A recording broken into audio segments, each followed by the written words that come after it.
साथी, उत्तर प्रदेश में 8 महीने बाद होने वाले उत्तर प्रदेश विधानसभा चुनाव को लेकर अटकलें तेज हो गई है।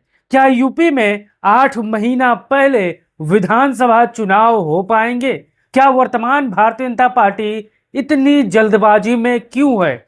क्या जो सरकार यूपी में पंचायत चुनाव नहीं करवा पा रही है, क्या वो यूपी में विधानसभा चुनाव करवा पाएगी? हमारे पीछे आप तस्वीर देख सकते हो और पढ़ सकते हो। यूपी में इस बार विधानसभा चुनाव समय से पहले होंगे। क्या कहता है कानून? वर्तमान भाजपा सरकार इतनी जल्दबाजी में क्यों है? आज मैं आपको पूरी बात सरल भाषा में आसानी से समझाने वाला हूं। अगर आप ये वीडियो फेसबुक पर देख रहे हो या यूट्यूब पर देख रहे हो तो आप अपना राय दो और बताओ, क्या जो सरकार वर्तमान में प्रधानी का चुनाव नहीं करवा पा रही है, क्या वो पंचायत चुनाव करवा पाएगी या जिला या विधानसभा चुनाव करवा पाएगी? आपका क्या राय है? अपना राय दीजिए। अब यहाँ पर पहले जान लेते हैं सच में चुनाव से पहले क्या हो सकता है, कानून क्या कहता है, पहले ये जान लीजिए, क्योंकि कानून और संविधान से ही देश चल रहा है। तो कानून क्या कहता है देखिए। हाँ, संविधान के हिसाब से ये संभव है। कई बार पूरे भारत में कई जगह ऐसा ही हुआ है। अब देखिए, अगर सरकार चाहे और विधानसभा भंग कर दी जाए तो चुनाव समय से पहले कराए जा सकते हैं। भारत के संविधान के आर्टिकल 174 2B के तहत राज्यपाल विधानसभा भंग कर सकते हैं, आमतौर पर मुख्यमंत्री की सलाह पर। यानी मुख्यमंत्री अगर सलाह देते हैं राज्यपाल को तो राज्यपाल आर्टिकल 174 2B के तहत यहां पर विधानसभा भंग कर सकते हैं। लेकिन इसका मतलब यह नहीं कि चुनाव बहुत जल्दी हो जाएगा। चुनाव आयोग सुरक्षा व्यवस्था, वोटर लिस्ट, प्रशासनिक तैयारी सबको देखकर यहां पर फैसला लेता है। मतलब सरकार चाह सकती है, लेकिन अंतिम प्रक्रिया चुनाव आयोग और संवैधानिक नियमों के तहत यहां पर होता है साथियों।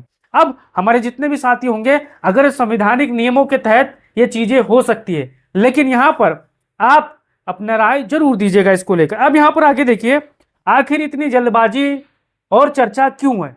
जैसा कि आपको पता है, यूपी में प्रधानों का कार्यकाल खत्म हो चुका है और वर्तमान सरकार चाहती तो समय पर ही पंचायत चुनाव करवा पाती। लेकिन यहां पर देखिए, 2027 की जनगणना सबसे बड़ा कारण माना जा रहा है। देखिए, सबसे बड़ी वजह है कॉस्ट सेंसस 2027 बताई जा रही है।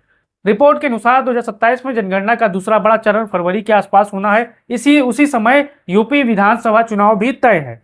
समस्या क्या है? जनगणना चुनाव दोनों में वही प्रशासनिक मशीनरी लगती है। शिक्षक, अधिकारी, पुलिस, जिला प्रशासन सब एक साथ चाहिए होते हैं। इतने बड़े राज्य यूपी में दोनों काम एक साथ संभालना यहाँ पर मुश्किल हो सकता है।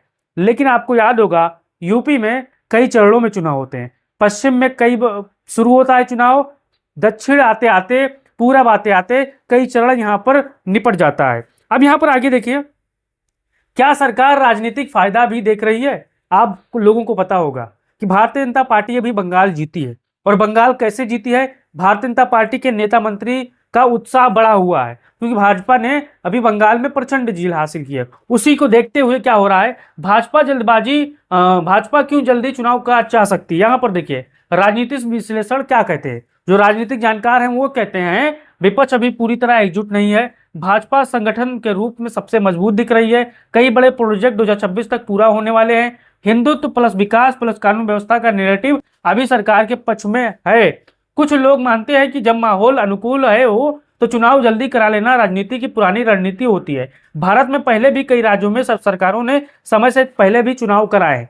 लेकिन कितना भी समय आप निकाल लीजिए, तभी आप 4-5 महीना के अंदर ही चुनाव करवा पाएंगे, क्योंकि अभी वोटर लिस्ट को लेकर तमाम तरीके की चीजें होंगी और जो अधिकारी होंगे, ट्रांसफर पोस्टिंग होगी, तमाम तरीके की चीजें अड़चने आ सकती हैं। अब देखिए, क्या ये सिर्फ अफवाह भी हो सकती है?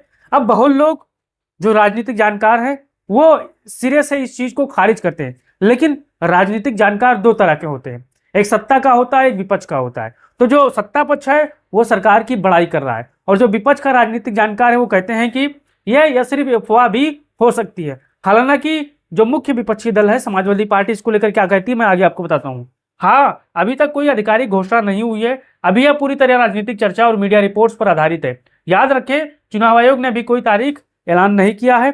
सरकार ने खुलकर कुछ नहीं कहा है। विधानसभा कार्यकाल अभी समाप्त नहीं हुआ है, इसलिए अभी इसे संभावना कहा जाएगा, पक्का कोई यहाँ पर होगा नहीं। इस चीज को आपको ध्यान देना है। अब आगे देखिए, क्या पंचायत चुनाव? ये बहुत ही अहम सवाल है और हो सकता है आपकी जहन में ये फिट हो जाए और आप एकदम दूध की तरह समझ जाओ कि होने वाला क्या है। देखिए, क्या पंचायत चुनाव नहीं करा पा रही सरकार, विधानसभा चुनाव करा पाएगी? देखिए साथियों, यही सबसे बड़ा सवाल है जो लोग चाय की टपरी पर, होटलों पर, यहाँ पर दुकानों पर और जो लोग बैठते हैं वो चर्चा कर रहे हैं। अब देखिए, पंचायत चुनाव क्यों अटके?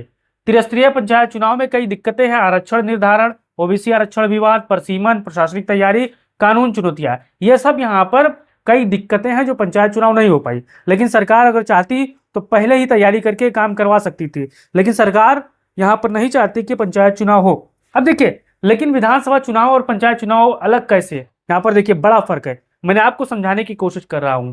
पंचायत चुनाव, विधानसभा चुनाव, देखिए राज्य चुनाव आयोग कराता है पंचायत चुनाव और विधानसभा चुनाव करता है भारत निर्वाचन आयोग, जो मुख्य निर्वाचन आयोग होता है। अब देखिए, पंचायत चुनाव स्थानीय स्तर की प्रक्रिया होती है और विधानसभा चुनाव राष्ट्रीय स्तर की मशीनरी का उपयोग होता है। पंचायत चुनाव आरक्षण परसीमन विवाद ज्यादा होता है, विधानसभा में तय विधानसभा सीटों पर होता है। अब देखिए, पंचायत चुनाव कई कई कानूनी अड़चने होती हैं और विधानसभा चुनाव प्रक्रिया ज्यादा व्यवस्थित करनी पड़ती है साथियों। तो मैंने आपको अब समझा दिया। अब यहां पर देखिए, क्या पहले से चुनाव कराने में जोखिम भी है? अब देखिए, ये बात समझिए, हाँ बहुत बड़े जोखिम है। जनता को जल्दबाजी लग सकता है। अगर जनता को लगे कि सरकार राजनीतिक फायदा लेने के लिए चुनावी जल्दी करा रही है तो उल्टा भी असर हो सकता है। यानी यहाँ पर आप देख सकते हो कि सरकार सोच रही है, एक तरफ एक आंख से, एक दिमाग से सोच रही है कि हमें फायदा मिल सकता है, लेकिन जनता है, सब जानते हैं। विपक्ष को बड़ा मुद्दा मिल सकता है, विपक्ष कह सकते सरकार डर गई है, माहौल खराब होने वाला था, जनगणना या बेरोजगारी से पहले चुनाव करा दिया गया। अब देखिए, प्रशासन पर दबाव, यूपी जैसा विशाल राज्य संभालना आसान नहीं है। 403 विधानसभा की सीटें हैं, लाखों कर्मचारी हैं, भारी सुरक्षा व्यवस्था यहाँ पर देखना पड़ता है। अब आगे देखिए, अखिलेश यादव जी और विपक्ष क्यों एक्टिव हो गए, ये भी देखिए। भारतीय जनता पार्टी से अखिलेश यादव काफी ज्यादा कुछ सीखे हैं, क्योंकि जो आर्टिकलें होती हैं वो जानबूझकर उड़ाई जाती हैं। अब देखिए यहाँ पर, क्योंकि विपक्ष भी इन अटकलों को गंभीरता से ले रहा है। रिपोर्ट्स में कहा गया है कि समाजवादी पार्टी ने कार्यकर्ताओं को हर सीट पर तैयार रहने का संदेश दिया है। इसका मतलब विपक्ष भी जल्दी चुनाव की संभावना को पूरी तरह खारिज नहीं कर रहा है। कहीं ना कहीं यहाँ पर अखिलेश यादव भी मानते हैं कि भारतीय जनता पार्टी, क्योंकि उसके हाथ में केंद्र सरकार है और राज्य सरकार है, और जिसके हाथ में केंद्र होता है मुझे कुछ कहने की ज्यादा जरूरत नहीं होती, आप सभी को पता है, उनके मत मुताबिक ही काम होता है। अब देखिए, अगर चुनाव जल्दी हुए तो किसे फायदा होगा? संभावित फायदे भाजपा की समझिए और संभावित फायदे सपा की समझिए। देखिए, भाजपा को संभावित फायदे, मजबूत संगठन, मुख्यमंत्री योगी की छवि, विपक्ष का बिखराव, केंद्रीय और राज्य दोनों की ताकत, यहाँ पर संभावित फायदे भाजपा को मिल सकती हैं। लेकिन सपा को संभावित फायदे क्या मिल सकती है? यहाँ पर देखिए, पीडीए समीकरण, मुस्लिम प्लस यादव प्लस पिछड़ा वोट, लोकसभा 2024 के सबसे बड़ा आत्मविश्वास, पश्चिम और पूर्वांचल में बेहतर माहौल, मतलब लड़ाई अभी भी बहुत बड़ा रहने वाला है। भारतीय जनता पार्टी ये नहीं सोचे कि हम बस ना उतारेंगे चुनाव में और पार करके पहुंच जाएंगे। समाजवादी पार्टी भी ये ना सोचे कि ना उतारेंगे पार करके पहुंच जाएंगे। लड़ाई यूपी में कसके होने वाली है, लेकिन देखना में दिलचस्पी होगी, मजा आएगा कि कौन यहाँ पर फतेह कर रहा है। तो मैंने आपको पूरी तरीके से बताया कि क्या होने वाला है, क्योंकि ये आर्टिकलें भी हो सकती हैं, अफवाह भी हो सकती है और हकीकत भी हो सकती है, क्योंकि भारतीय जनता पार्टी के पास दो दांत है, एक खाने वाला और एक दिखाने वाला। तो आप हमारी बात को अगर समझ गए होंगे तो वीडियो को शेयर करिए, चैनल को सब्सक्राइब कीजिए। जय हिंद साथियों।